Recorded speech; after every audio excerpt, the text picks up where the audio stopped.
Y bien, amigos oyentes, continuando con esta Escuela de la Virgen María para llegar a la santidad y con la grata compañía del Padre Héctor Ramírez, que viene desde Fátima. Padre, muchas gracias por su compañía. Gracias y gracias por invitarnos y por darnos todo este espacio.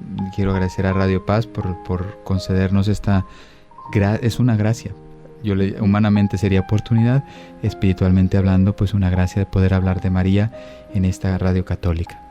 Vamos a continuar con el séptimo peldaño, Padre. Hemos quedado con el sexto. El séptimo peldaño, ¿qué nos dice la Virgen María en el séptimo peldaño desde Fátima? Bueno, es un tema muy amplio y no dará tiempo en un programa, pero es muy hermoso. Es la Iglesia Católica.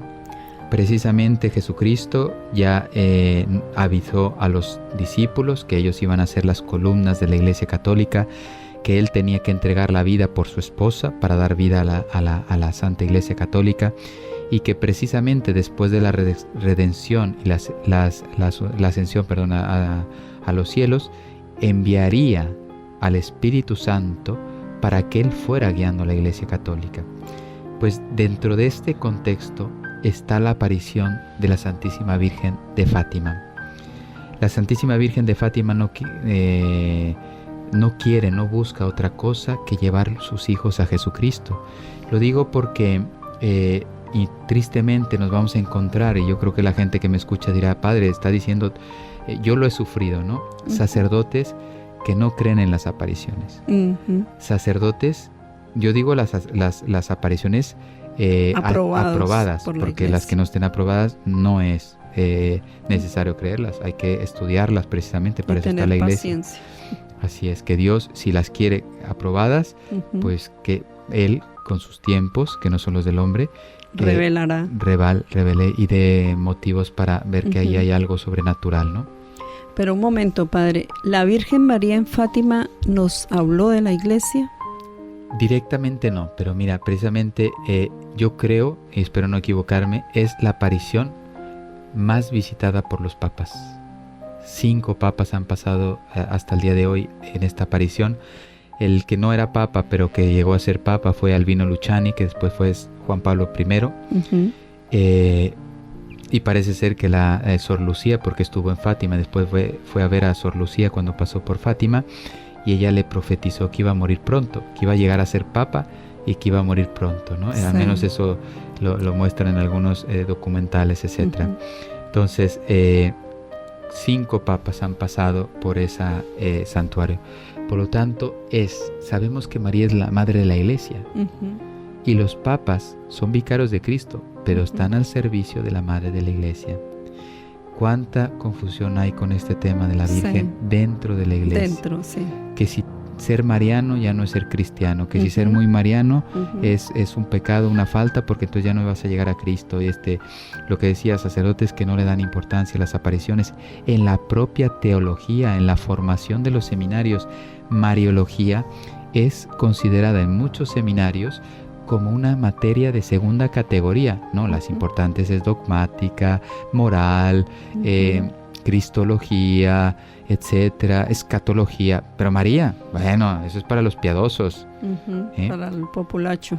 Yo voy a poner un ejemplo triste, pero pues que nos haga pensar. No voy a decir ni el país, pero el sacerdote me lo contó a mí directamente. En su seminario no le iban a ordenar sacerdote porque, según los formadores le dijeron así, era muy piadoso. Rezaba el Santo Rosario. Y yo tengo en otro país otro ejemplo, por eso no me gusta hablar en teoría, de que una mamá dejó ir a su hijo pequeño a un seminario menor con una condición. Triste lo que voy a decir. Que le dejaran rezar el rosario a su hijo, porque en ese seminario no se rezaba el rosario. Y le ponían un seminarista mayor para que le acompañara, para que no estuviera solo. Y la tragedia era que a mitad de rosario le tenía que cambiar de seminarista porque se aburría. Entonces, bien, esto lo digo, ahora entienden que la Virgen sí ha hablado de la Iglesia, uh-huh, ha venido a reconducir todos los errores que hay en la Iglesia.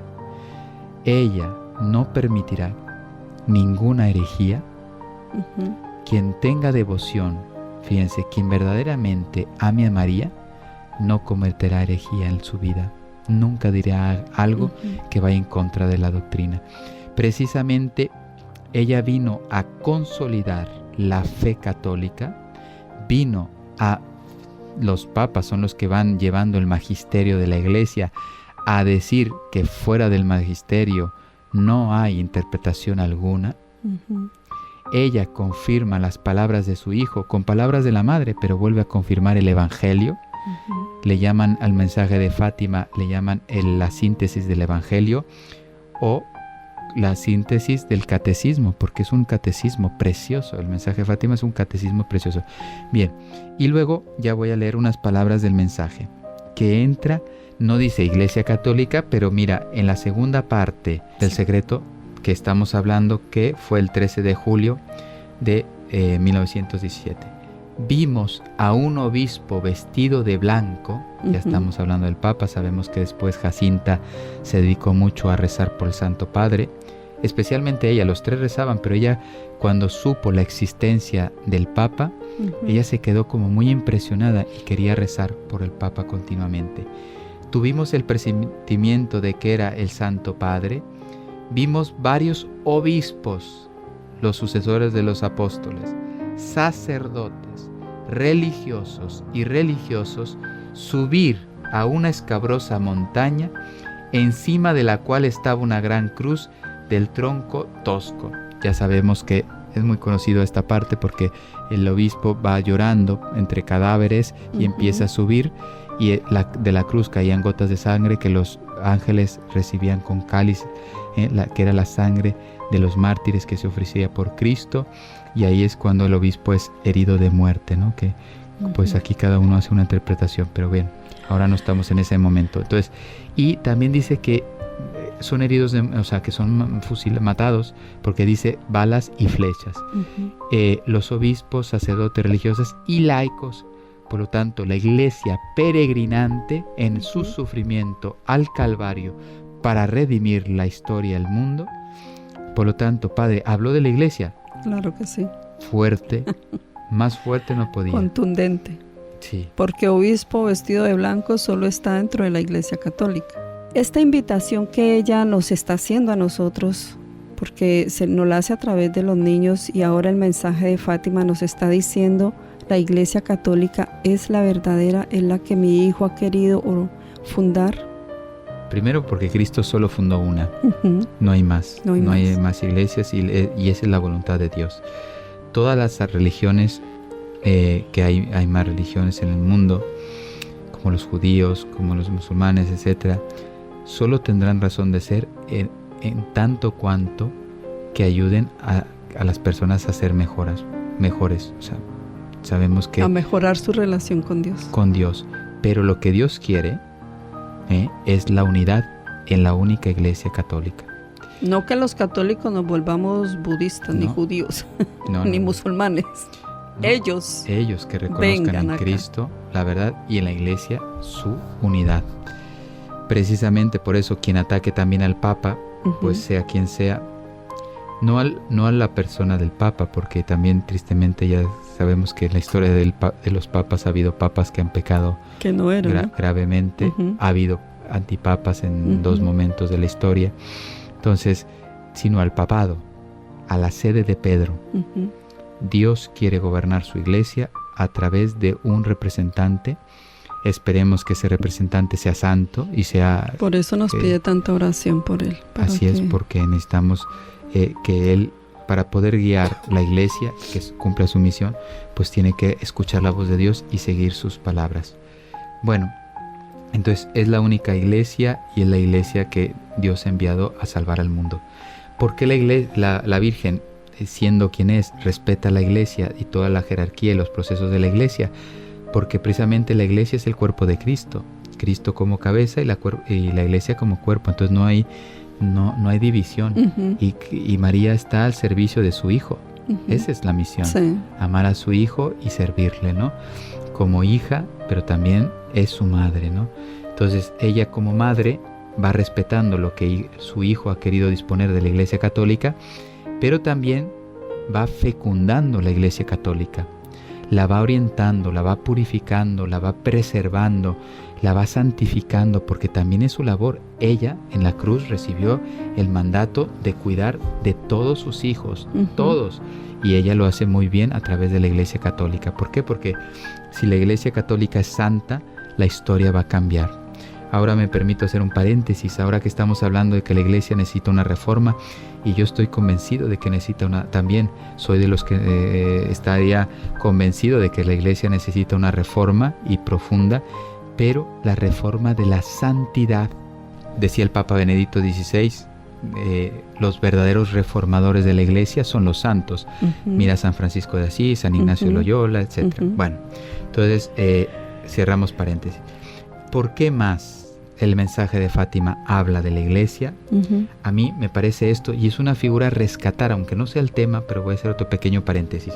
En octubre, ya lo dije en otros programas, en una de las imágenes que se aparecieron, se aparece San José, con el niño bendiciendo el mundo. San José sabemos que es el patrón universal de la Iglesia. También San José está en la escena del mensaje de Fátima. No habla como en el Evangelio. En el Evangelio no tenemos una palabra de San José.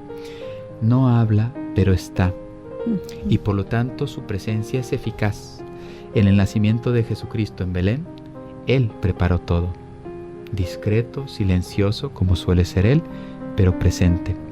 Pues San José está presente en la Iglesia y también es una parte fundamental, especialmente ahora que vemos esa crisis que están viviendo muchas personas dentro de la Iglesia.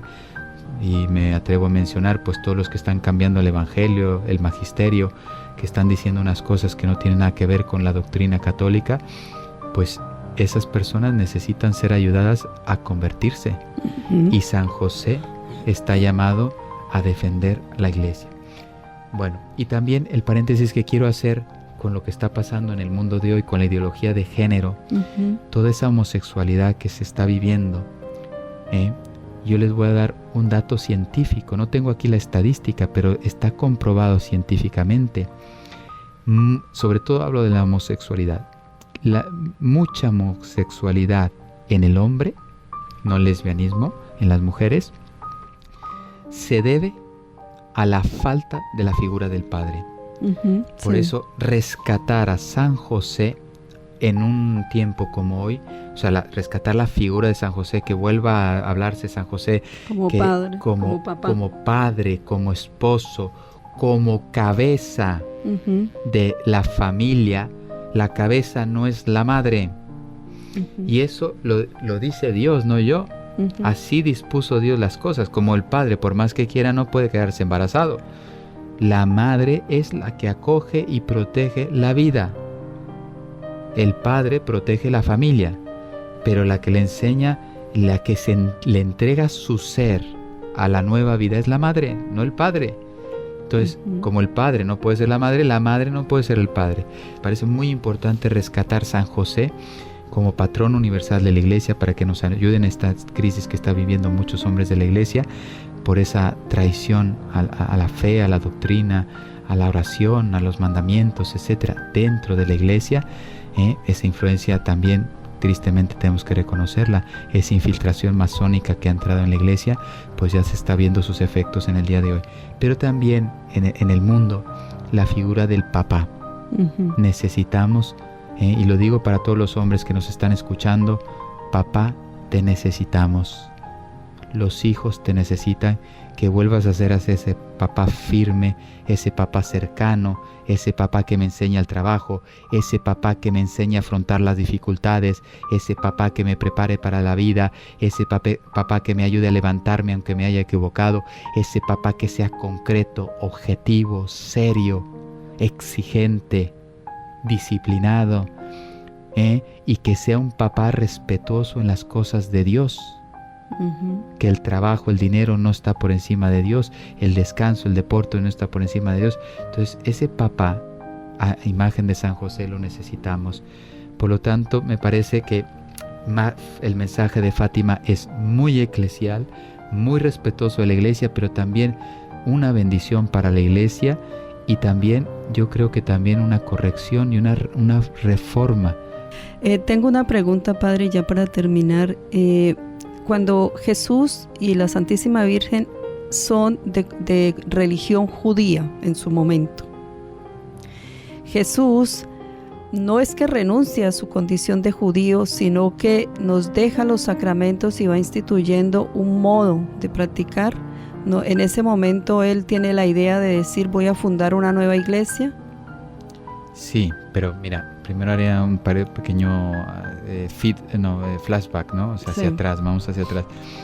Es que, claro que Cristo es judío porque es el pueblo elegido. Uh-huh, sí. Dios, ¿por qué los escogió? Yo creo que nadie lo sabe. Uh-huh. Pero que los eligió, los eligió. Entonces, claro, Dios mandó a su Hijo al pueblo elegido para demostrarle el camino de Dios. O sea, entre el pueblo judío y la Iglesia Católica debería haber una continuidad. Exacto. No una ruptura. No una división. No. Entonces, la ruptura la hizo el hombre, no Dios. Uh-huh. Él vino a dar plenitud. Exacto. Y Él lo dijo. Y Él lo dijo, sí. Ninguna coma uh-huh. se dejará de cumplir de lo escrito. Entonces, precisamente la Iglesia reza mucho por este tema, para que los judíos reconozcan en Cristo el Mesías uh-huh. esperado. Entonces, porque yo no era el pueblo elegido, al contrario, yo era de los paganos. Nosotros éramos somos de los gentiles. Pero no importa, porque mira, precisamente el Señor dijo, dado que ustedes no quisieron recibir uh-huh. la palabra de Dios, pues San Pablo, esa fue la misión de San uh-huh. Pablo, predicar el Evangelio a los gentiles. Bueno, pues yo no nací en el pueblo elegido y no me siento ni bien ni mal. Uh-huh. ¿Por qué? Porque conozco a Cristo. Sí. Llegué a Dios. Uh-huh. Entonces, ¿cómo llegué? Pues no me importa, pero llegué a Dios. Entonces, Padre, quiso empezar una iglesia nueva, una cosa nueva. No. Para Dios era la continuidad y quería guiar al pueblo por donde ya lo venía guiando desde hace más de 2500 uh-huh. años, porque Abraham más o menos empezó hace 2500 años antes de la venida de Cristo. Uh-huh. Pues todo eso era... Entonces, es pacífico, es lo que quiero transmitir. En Cristo era pacífico. Yo vengo a mostrarles ahora sí la plenitud de lo que el Padre ya se lo había revelado con los patriarcas, uh-huh. los profetas, etcétera. Pues yo soy el profeta, o sea, soy el Mesías. O sea, lo que estaban esperando y que fue anunciado por todos los profetas soy yo. Por lo tanto, escuchadme. Y entonces ahora voy a inaugurar esa iglesia que va a conducirles a Dios. Uh-huh. Pero ahí vino el rompimiento humano. Sí, lástima, ¿no? Que incluso el mandamiento de Jesús es el amor, porque se habían quedado, el pueblo escogido se había quedado en el cumplimiento de la ley sin amor. No que no cumplamos la ley, porque la ley de Dios es para cumplirla, pero basados en el amor. Si no peco, si no robo en mi empleo, si no soy infiel, si no soy esto o aquello, sea por amor a Dios, respeto a sus enseñanzas, porque me quiero llamar hija de Él, porque quiero ser hermana de Jesucristo, porque quiero ser hija de la Virgen María, porque amo a la Santísima Trinidad. Pues con este mensaje, Padre, que usted nos está diciendo, y para terminar nuestro espacio le pedimos su bendición y que nos quede claro que el mensaje de Fátima es para la Iglesia Católica, pero podríamos decir que también es para los que no creen y no conocen a Dios, porque el Señor quiere la salvación del mundo entero. Sí, y a través de la Iglesia llegar al mundo entero. Que así sea, Padre. Bueno, el Señor esté con ustedes y con tu espíritu. La bendición de Dios Todopoderoso, Padre, Hijo y Espíritu Santo, descienda sobre ustedes y permanezca para siempre. Amén. Amén.